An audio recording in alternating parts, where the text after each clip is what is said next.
The silver signet ring, embossed with a sleeping hawk, slid around on her husband's finger as he signed the shipping ledgers.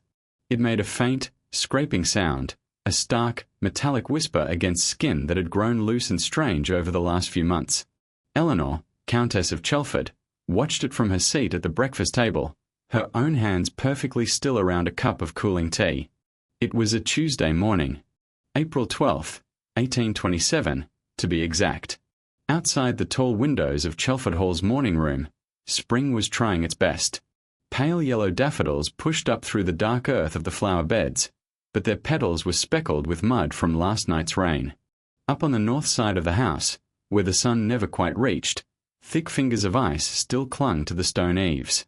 Every few minutes, a drop would break free and fall, landing with a cold *plink* on the flowers below. It felt less like growth, Eleanor thought, and more like a slow, steady drowning. She traced the chipped gilt edge of her Sèvres porcelain plate. A hairline crack ran from the rim to the center, a flaw she'd pointed out to the housekeeper 3 years ago. It was still here. Some things, once cracked, were just left in place. The silence in the room was its own kind of china, delicate and easily shattered. Her husband, Alastair, the 8th Earl of Chelford, scratched numbers into a ledger with a sharp nib. The only sounds were the scratch of his pen, the distant drip from the eaves, and the heavy, rhythmic tark of the long case clock in the grand hall. It chimed then, 9 deliberate, booming strokes that seemed to shake the very dust in the sunlight. 5 years. That's how long this had been their normal. 5 years since a 22-year-old Eleanor Vance, daughter of a wealthy but untitled wool merchant, had married the equally young but deeply impoverished Earl. It was the classic transaction. Her father's money for his ancient title. A business arrangement dressed in lace and satin. They'd been polite strangers ever since, sharing this beautiful, echoing house on the edge of the Derbyshire moors, their lives running on parallel tracks that never quite touched. But this morning felt different. It was the ring. Alastair never took it off. The heavy silver signet of the Chelford hawk passed from Earl to Earl.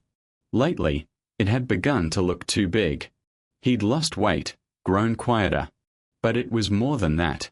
As he lifted his hand to blot a figure, the morning light caught the inside of the band. She'd never seen the inside before. And there, etched into the silver, was an inscription. She couldn't make out the words, just the sharp, elegant curves of the engraving. A secret held against his own skin. A sudden, reckless curiosity tightened in her chest. It was a foreign feeling, a little spark in the quiet chill of her life. Whose initials are A.J.? Her own voice surprised her, clear and direct in the silent room. Alastair's pen stopped. It hovered over the ledger, a single drop of black ink swelling at its tip. He didn't look up, but his shoulders stiffened, just a fraction, beneath the fine wool of his coat. "I beg your pardon," he said, his voice carefully flat. "The inscription," Eleanor said, setting her cup down. It met the saucer with a soft, definitive *clink star. "Inside your ring. It's engraved. For A.J. Your middle name is Bartholomew." For a long moment, there was only the sound of the clock. The ink drop fell, blooming into a tiny, dark star on the column of numbers. Alastair finally lifted his head. His eyes, the color of a winter sky, met hers. There was something in them she couldn't name, a flicker of panic, or maybe just weariness. He opened his mouth, perhaps to offer an explanation about an old family friend, a forgotten cousin. He never got the chance. The world exploded. It wasn't an explosion of gunpowder, but of wood, and terror, and sheer, shocking noise. A sickening crunch of splintering timber tore through the air, followed immediately by the high, piercing scream of a horse in pure panic. The sound seemed to physically hit the windows, vibrating the glass in its panes. It came from the front of the house, from the long, curving gravel drive lined with ancient laurel hedges. Alastair was on his feet, his chair screeching backward. Eleanor stood too, her heart hammering against her ribs like a trapped bird. The polite, silent space between them vanished in an instant, replaced by a shared, breathless alarm. Then the smell hit them. It rushed in through the still air of the morning room, the sharp, green scent of crushed laurel leaves, the dry dust of gravel, and underneath it all, the hot, coppery smell of fear. They moved at the same time, hurrying out of the morning room and across the black and white marble tiles of the grand foyer. The front door was already open, swung wide by a pale-faced footman. The scene on the drive was one of chaos. A sleek, dark green travelling carriage lay on its side like a wounded animal. One of its wheels was still spinning lazily. The proud laurel hedge was gouged and torn, branches splayed open to reveal raw, white wood.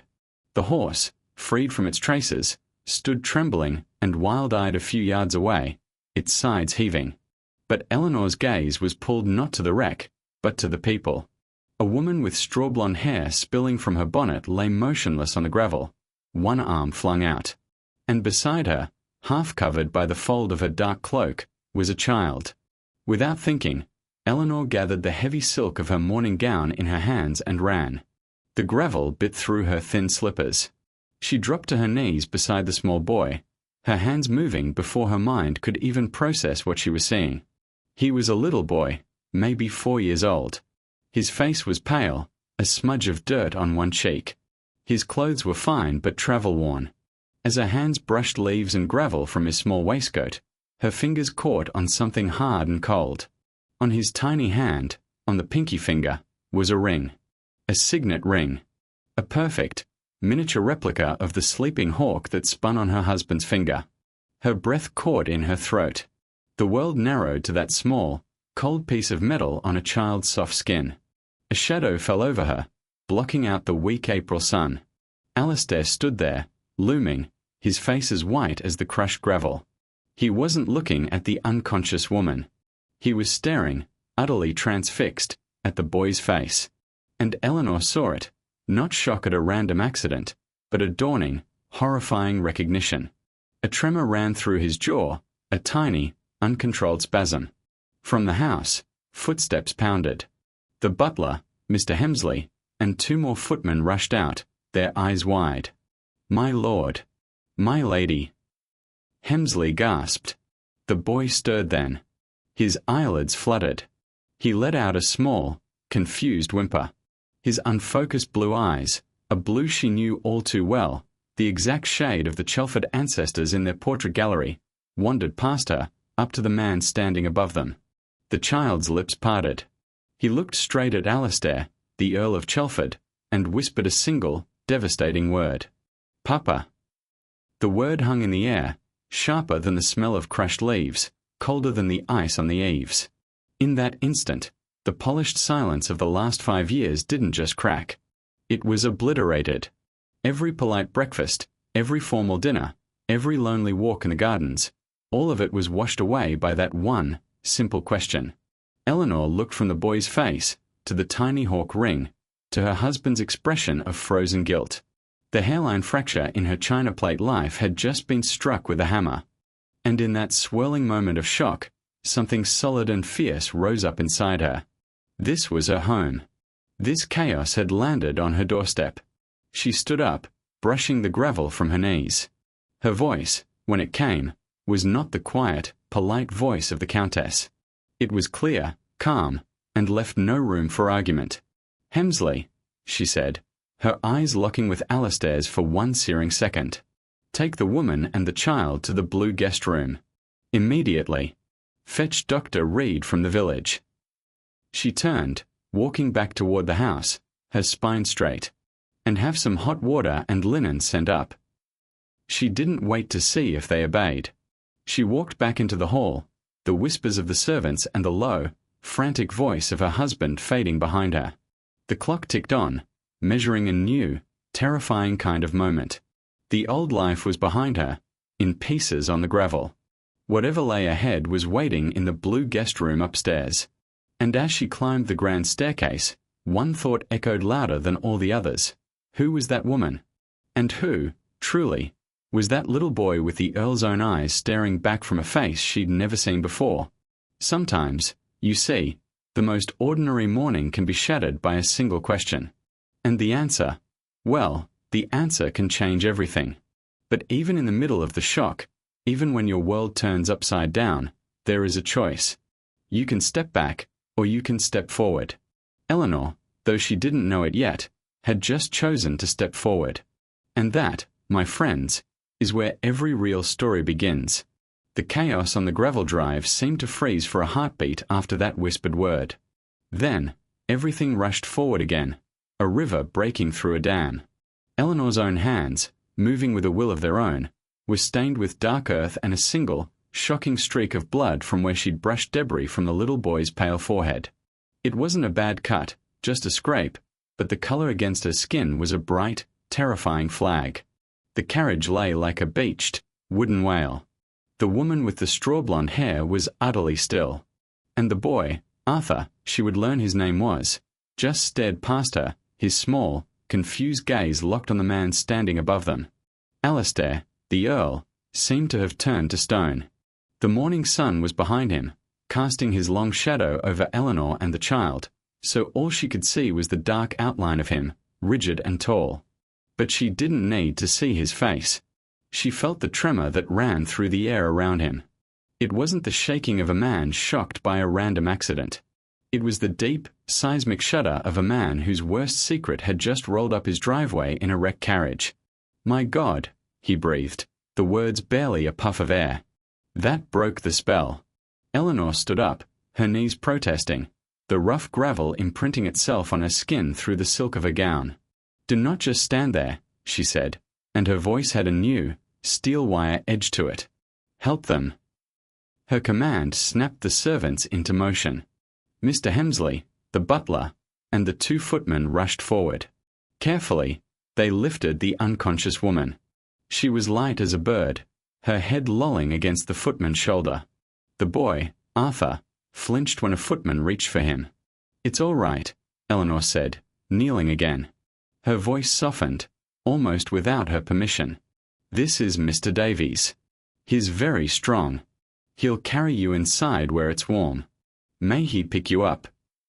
The boy looked at her, his blue eyes swimming with tears and confusion. Then he gave a tiny, jerky nod. Mr. Davies, a gentle giant of a man, lifted the child as if he were made of spun glass.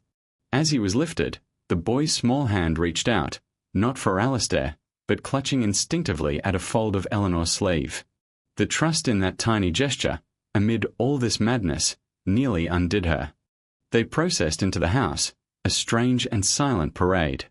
The grand foyer, usually so imposing with its black and white marble floor and the stern portraits of Earl's past, suddenly felt like a hospital. Eleanor directed them upstairs. The blue guest room, Hemsley, the one at the end of the east corridor. It was the sunniest room, the one farthest from the master suites. Her domain.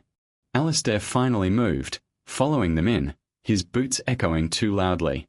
"The green room is closer," he said, his voice strained. "The blue room has better light," Eleanor said without turning around. "And it is made up." Her tone left no room for discussion. She was the mistress of this house. This, at least, was under her control. In the frantic hour that followed, Chelford Hall buzzed with a kind of hushed panic. The housekeeper, Mrs. Lamb, produced bandages and basins of steaming water. A maid was sent sprinting to the village for Dr. Reed. The smell of the disaster followed them inside, that scent of crushed laurel leaves, now mixed with the faint, sharp odor of lamp oil from the overturned carriage lamps. Down in the foyer, a small, ornamental hourglass that usually sat on a console table had been knocked over in the commotion. Its polished oak frame was cracked. The golden sand inside poured out in a silent, relentless stream, pooling on the marble like a tiny, beige lake. Every time someone walked past, their feet ground the scattered sand into the stone. The sound was a soft, gritty whisper, marking the passage of this impossible hour. Upstairs, in the blue guest room, the world had shrunk to the space around a four-poster bed. The woman, Jane, lay unconscious, her breathing shallow but steady. The boy, Arthur, sat swaddled in a blanket on a large velvet armchair by the fireplace, where a low fire had been lit to chase the chill. He was silent, watching everything with those enormous, watchful eyes. He held one hand curled protectively against his chest, guarding the small signet ring on his finger. Eleanor moved between the bed and the chair, a calm center in the storm. She wrung out a cloth in a basin of cool water and placed it on Jane's forehead. She smoothed the blanket over Arthur's legs. She did not look at Alistair, who stood frozen in the doorway, as if crossing the threshold into this room would make everything irrevocably real. Finally, the boy stirred. He uncurled his hand and looked down at the ring. He touched it with one fingertip. Then his gaze lifted, traveling across the room to the man in the doorway. The firelight caught the gold in his hair and the clear blue of his eyes. His voice, when it came, was a little stronger now, but still filled with the simple, unquestioning logic of a child. He pointed a small finger at Alistair. "Papa," he said again, not a question this time, but a statement seeking confirmation. The word hung in the room, clear as a bell. The maid stoking the fire froze. Mrs. Lamb, folding a linen, went very still. Alistair's face was a mask of anguish. He opened his mouth, but no sound came out. This was the irreversible choice. To deny it now, before witnesses, would be a cruelty. To acknowledge it was to unravel his entire world. Eleanor made the choice for him. She turned from the bedside and looked directly at her husband. In her heart, a cold, hard fury was crystallizing, but her face was a calm, unreadable mask. "Leave us," she said to the room. "Please. All except you, Mrs. Lamb. I may need assistance." The maid scurried out. Mr. Hemsley, lingering in the hall, withdrew. Alistair did not move. "Alistair," Eleanor said, using his Christian name for the first time in months, "you will wait downstairs." It was not a suggestion. Something in her voice, the sheer authority of it, broke through his paralysis.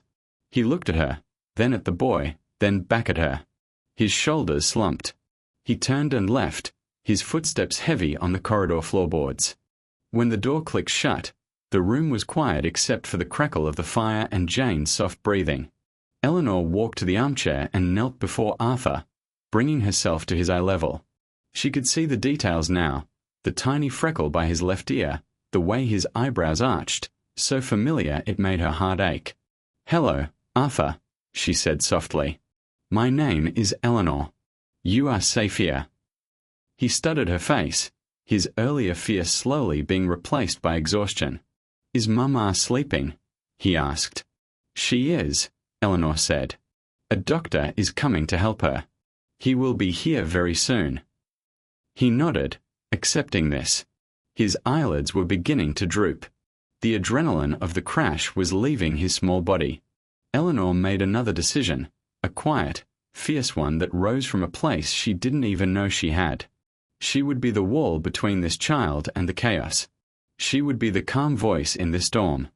"Mrs. Lamb," she said, still looking at the boy, "please have a cot brought in and made up for Master Arthur, right here beside his mother's bed. And send to the kitchen for some warm milk and honey, and perhaps a piece of that ginger cake from yesterday." "Yes, my lady," Mrs. Lamb said, her voice full of unasked questions. As the housekeeper left, Eleanor stayed by the chair. Arthur's head nodded forward. Gently, she guided him to rest against the cushioned back. As he drifted into an exhausted sleep, her eyes were drawn again to the portrait gallery in her mind, the line of stern Chelford faces that lined the main stairwell. She thought of the painting of Alistair's father, the 7th Earl, a man with a famously cold and proud demeanour. In the portrait, his hand rested not on a book or a globe, but on the carved stone head of the family's emblem, the sleeping hawk. It was just a heraldic symbol, a piece of embroidery on cushions, a carving over the fireplace. But now, she saw it differently. The hawk wasn't just sleeping. It was waiting. And the legacy it represented wasn't just a title and land. It was a bloodline. A direct, undeniable line that now ran through the small, sleeping boy in front of her, a line that bypassed Alistair entirely. The pieces, sharp and cutting, began to click together in her mind. The loose ring on Alistair's finger, an heirloom that never truly fit him. The inscription for A.J., the old Earl's fierce protection of the family name. Alistair's dutiful, joyless marriage to her, a woman of wealth but no noble blood, a marriage that produced no heir. Her breath caught. This wasn't just Alistair's secret. It was his father's. The old Earl's. This child, Arthur, wasn't Alistair's hidden son. He was the old Earl's hidden grandson. The true, legitimate heir, hidden away and now, by a twist of fate and a patch of muddy gravel, delivered to their doorstep. The door opened softly, and Mrs. Lamb returned with a maid carrying the small cot. Eleanor stood, her body feeling both heavy and light. The mystery of the initials was solved. AJ stood for Arthur James. The ring had been meant for him all along. She looked at the sleeping child, then at the pale woman in the bed. The polished, silent life she had known for 5 years was gone, shattered into 1,000 unrecognizable pieces. But in the middle of the wreckage, something new was taking shape. A purpose. A question not just about the past, but about the future. What happens when a secret heir walks out of the shadows and into the light? And who decides what happens next? The blue guest room had become its own small, quiet world over the next 2 days. The heavy drapes were partly drawn, casting the space in a soft, underwater light. Arthur slept in his little cot, his breaths deep and even, one small hand always curled around the edge of his blanket. His mother, Jane, had woken late on that first day, her eyes fluttering open to see a stranger with kind eyes and a calm voice sitting beside her. Eleanor had been there, holding a cup of water. "You're safe," she'd said, before any questions could form. "Your son is safe. He's right here, sleeping." The relief that washed over Jane's face was a silent, powerful thing. She tried to sit up, winced, and fell back against the pillows. Dr. Reed had come and gone, setting her broken arm in a sling and pronouncing her badly bruised but out of serious danger. "Rest," he'd said. "That's the best medicine now." And so, they rested. Eleanor brought her own embroidery to the room, sitting in the armchair by the fire. She wasn't really sewing, she was keeping watch. The house below was eerily silent. Alistair had retreated to his study, and the sound of his footsteps pacing the floorboards above the drawing room was a constant, low thunder. He hadn't tried to enter the blue room again. On the second night, the silence in the house grew so deep you could hear the ashes shifting in the fireplace grate. Arthur was asleep. The only light came from a single beeswax candle on the table between Eleanor's chair and Jane's bed. The flame danced, making the shadows of the bedposts stretch and shrink on the wall. The room smelled of the mint tea Eleanor had brought up, of clean linen, and the faint, sweet scent of the beeswax. Jane broke the quiet. Her voice was rough, barely above a whisper. "You've been so kind." Eleanor set her embroidery hoop down. "It is no trouble," she said, and to her own surprise, she found she meant it. "You must have so many questions," Jane said, her eyes on the canopy above her bed. "I have a few," Eleanor admitted softly. She didn't press. She just waited, her hands folded in her lap. And Jane, perhaps because she was tired, or because kindness had been so absent for so long, began to speak. Her story unfolded in the flickering candlelight, a tale not of scandal, but of a quiet, heartbreaking love. 10 years ago, she had been Jane Allerton, a music teacher hired by the old Earl, Alistair's father, to give piano lessons at Chelford Hall. She was 19, from a respectable but poor family in the nearby market town of Bakewell. The Earl, a widower, was a stern, lonely man. But over months of hearing music fill his empty house, something gentle had awoken in him. "It was never meant to happen," Jane whispered, her good hand tracing the edge of the wool blanket. "He was so much older. It was so improper. But it was real. He said I was his true north, his compass point back to joy." She spoke of secret walks in the walled garden, of conversations held in the music room after dark, of promises made in whispers. He had given her the signet ring, a smaller version of his own, as a token. "For Arthur James," he'd said, naming the son he hoped for, the son his cold, arranged marriage had never given him. But then, reality had come crashing in. The old Earl's health began to fail. The pressure from his family, from society, to secure the lineage became immense. A secret romance with a music teacher would have been the ruin of everything. So, He made a different arrangement. He provided for her.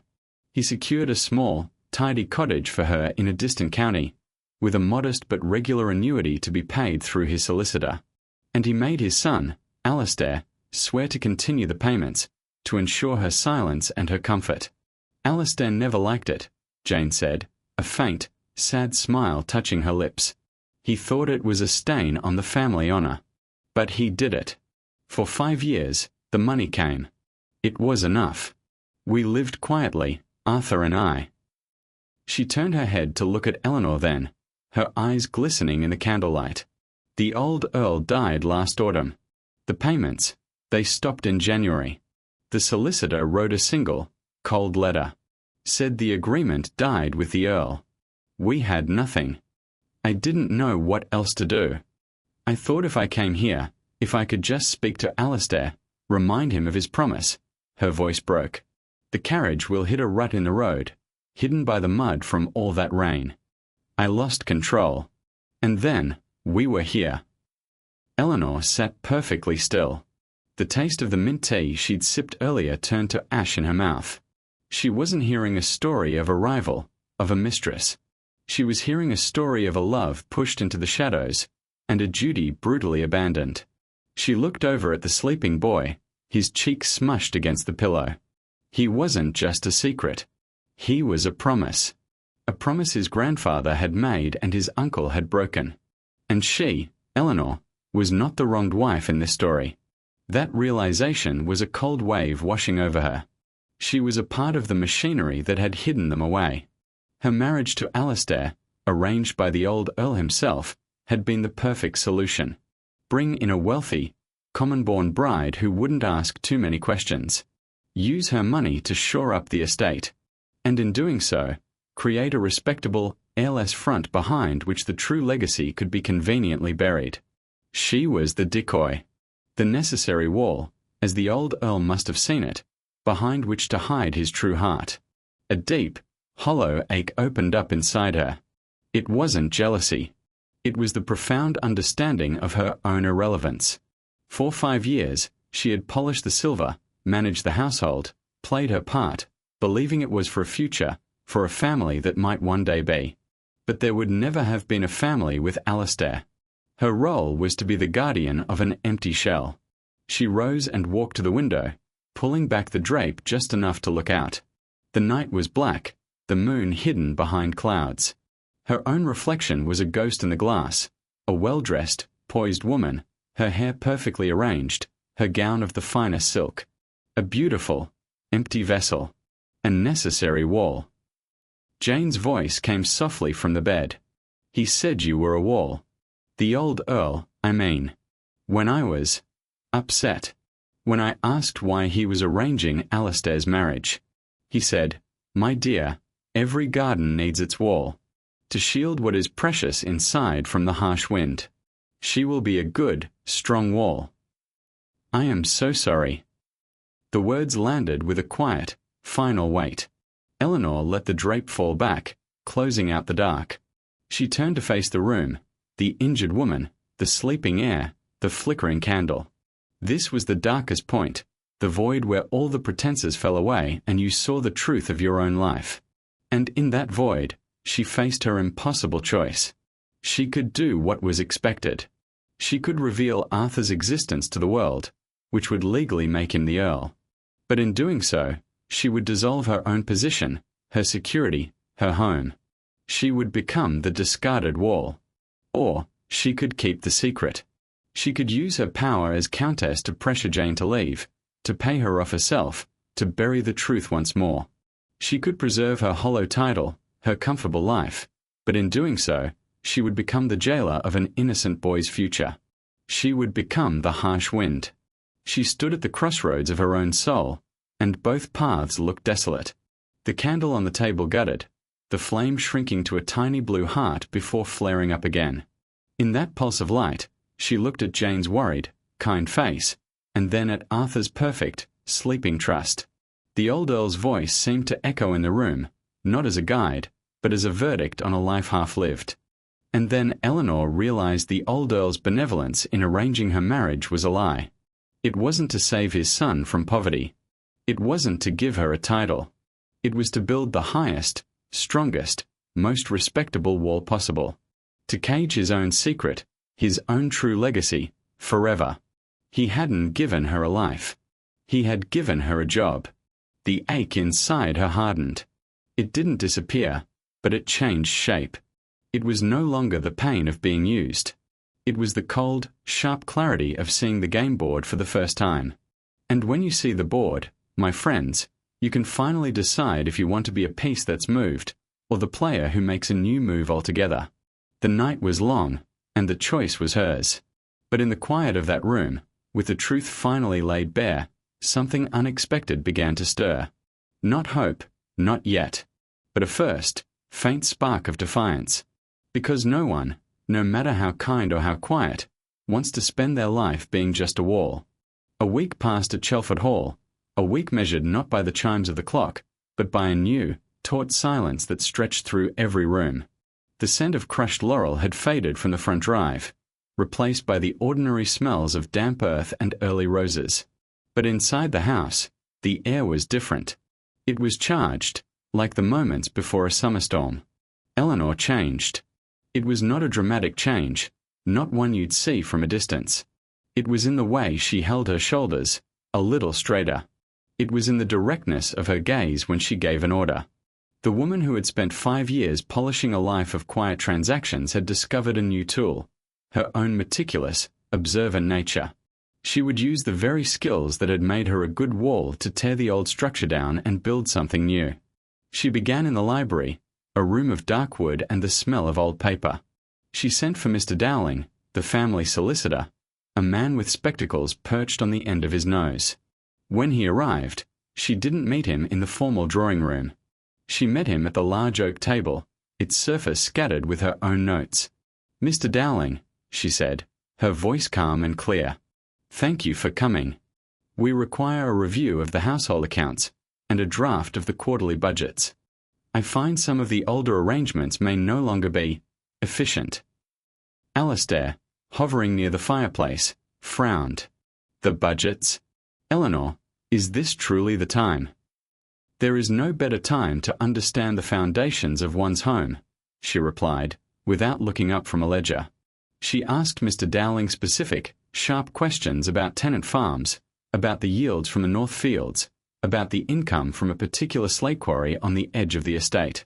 She was not just a countess reviewing numbers, she was a surveyor, mapping the true lay of the land she had funded. While Alastair paced in his study, Eleanor walked. She put on her stoutest walking boots and a simple, serviceable dress. She took Arthur with her. The little boy's arm was still in a sling, but his curiosity was boundless. "Where are we going?" he asked, his small hand tucked trustingly in hers. "We are going to see where the rain gets in," Eleanor said, and she meant it literally. They walked the boundary walls of the home farm. She showed him where the stone was crumbling, where the mortar had washed away in the spring rains. She pointed out the tenant cottages, their roofs patched with sod, their gardens bursting with early lettuce and peas. She listened to the farmers' wives, asked about their children, their worries for the harvest. Arthur listened too, his serious blue eyes taking everything in. "That fence is broken," he said once, pointing to a section of split oak. "It is," Eleanor agreed. "It will need to be mended before winter, or the sheep will wander." "Will we mend it?" he asked. "We will see that it is mended," she corrected gently. She was teaching him, and in doing so, teaching herself what stewardship truly meant. It wasn't about owning, it was about caring for. Day by day, the purple shadows under Alastair's eyes deepened, a map of his sleepless nights. He watched them from windows, this unlikely pair, the wife he'd ignored and the nephew who was his living shame, walking his land as if they already owned it. One afternoon, a week and a day after the carriage crash, Eleanor finally went to him. She didn't go to his study. She summoned him to the library, where Mr. Dowling's papers still lay in neat stacks. The late sun slanted through the tall windows, illuminating dancing specks of dust in the air. Alastair stood before the empty fireplace, looking older than his 30 years. "This cannot continue, Alastair," Eleanor began, her voice not unkind, but firm as the oak table between them. "You have a choice to make. But before you make it, you need to understand the terms." She laid it out, not with emotion, but with the cold, hard logic of the ledgers she had been studying. She spoke of the law of primogeniture, the unbreakable rule that would see the title and the entailed estate, the core of Chelford, pass to the closest direct male heir. That was Arthur. There was no disputing it. She had checked. "You could fight it," she said, watching his face. "You could drag Jane's name through the courts, try to prove the boy illegitimate. It would cost a fortune, the fortune my father brought to this marriage. It would tear this family's name into shreds. And you would likely lose." Alistair's jaw worked. "What is your other term?" he asked, his voice hoarse. Eleanor opened a leather folder. She slid 2 documents across the table toward him. The first was thick, several pages bound with a blue ribbon. The second was a single sheet. "The first," she said, pointing to the thick document, "is a formal, legal recognition of Arthur James as the legitimate grandson and heir of the 7th Earl. Upon its signing, he becomes Viscount Amesley, the heir apparent. I would act as his regent and guardian until he comes of age. The Chelford title and all entailed properties would be held in trust for him." She let that sit in the quiet room. The weight of it, the finality, was immense. She then touched the single sheet. "The second is a private deed of transfer. It grants to you, Alistair, full and clear ownership of the Marshwood estate. It is the unentailed property in Hampshire. 2,000 acres, a fine modern house, and its own steady income from timber. It is separate. It is yours, free and clear." Alistair stared at the papers as if they were snakes. Marshwood was the family's secondary estate, smaller but prosperous. It was a lifeboat. "You are giving me Marshwood?" he asked, disbelief warring with a desperate, dawning hope. "I am not giving it," Eleanor corrected softly. "I am proposing a trade. Your signature on Arthur's recognition, and your peaceful, quiet departure, in exchange for a secure and independent life at Marshwood. No scandal. No war. A clean break." She leaned forward slightly, the sunlight catching the determined set of her chin. "The ring fits him, Alistair. It never fit you." The words were not meant to be cruel, but they were the sharp, clean cut of truth. The heavy signet ring of the Sleeping Hawk had always been a burden for him, a symbol of a duty he could never truly fulfill because it was never rightfully his. Alistair sank into a chair. He looked from the document that would end his earldom to the one that would grant him freedom. His shoulders, which had been held so tight for so long, began to slump not in defeat, but in a profound, weary release. The fight drained out of him, replaced by the simple, human desire for a life without this crushing shadow. "You have thought of everything," he said, almost to himself. "I have tried," Eleanor replied. The confrontation that followed was not loud or dramatic. It was a quiet, seismic shift. It happened in the scratch of a pen, in the deep, shuddering breath Alistair took before reaching for it. It happened in the way Eleanor silently sanded the first document and handed him the second. The climax was not a battle, but a signature. 2 signatures. The final action was the soft asterisk thud asterisk of the Earl's seal pressed into warm red wax beside his name on Arthur's recognition, a sound that echoed like a stone dropping into a deep, still pond. He looked up at her, the pen still in his hand. "And you?" he asked. "What do you get from this, Eleanor?" She looked toward the library window, where outside, she could just see Arthur showing a pebble to his mother, Jane, who was sitting on a garden bench for the first time. She didn't answer him with words. She simply folded the blue ribbon document and held it to her chest. She got a purpose. She got a future that was about building, not hiding. She got to stop being a wall and start being a foundation. The choice was made. The path was set. And as the sun dipped below the tree line, casting the room in long, golden shadows, Eleanor knew the real work, the beautiful, difficult work of building something true, was just about to begin. Autumn arrived at Chelford Hall in a blaze of glory. The maple tree outside the morning room window, which on that terrible April day had been dripping icy tears onto the daffodils, now stood like a torch. Its leaves were a brilliant, fiery red, each one holding the low afternoon sun as if lit from within. The air through the open window was crisp, smelling of wood smoke and ripe apples from the orchard. Inside, the same breakfast table was set, but it was different now. The delicate, chipped Sèvres porcelain was gone, packed carefully away. In its place was a set of sturdy, cream-colored Wedgwood plates, their edges banded in a simple cobalt blue. They were beautiful in a practical, everyday way. They could survive a drop spoon, a child's eager grip. Arthur, now Viscount Amesley, heir to the Chelford earldom, sat at the table on a stack of 2 large books so he could reach properly. His broken arm had healed, leaving only a faint, white line on his forehead as a memory of the crash. His brow was furrowed in concentration, his small tongue poking out between his lips. In his right hand, he clutched a pencil. In his left, his thumb rubbed absently over the silver signet ring on his pinky finger. The sleeping hawk, now anchored snugly against his skin, a weight he was growing into. Eleanor sat beside him, her own hands resting on the smooth, sun-warmed wood of the table. She watched his careful, looping script. He was writing his name. Arthur James Chelford. The J curls this way, see, she said softly, her hand hovering near his but not touching, letting him find his own way. She pointed to the example she'd written at the top of his slate. Arthur squinted, erased his attempt with the sleeve of his jacket, a habit she was gently trying to break, and tried again. His new attempt was wobbly, but perfectly formed. He looked up at her, his blue eyes bright with the triumph of it. Like this, grandmother.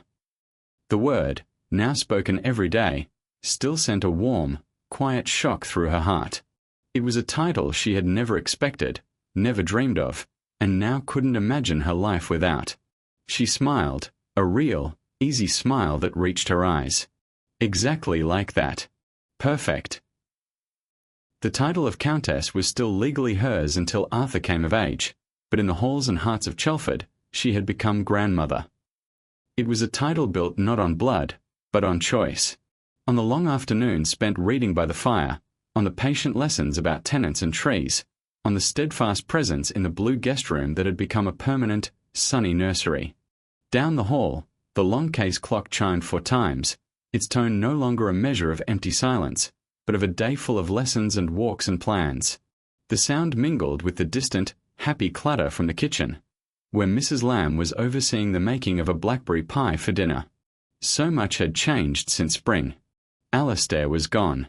He lived now at Marshwood in Hampshire, and the last letter from him, short and formal, had mentioned a new venture in breeding sheep. He sounded, Eleanor thought, more at peace than she had ever known him. He had chosen liberty over a hollow legacy, and it had been the right choice for him.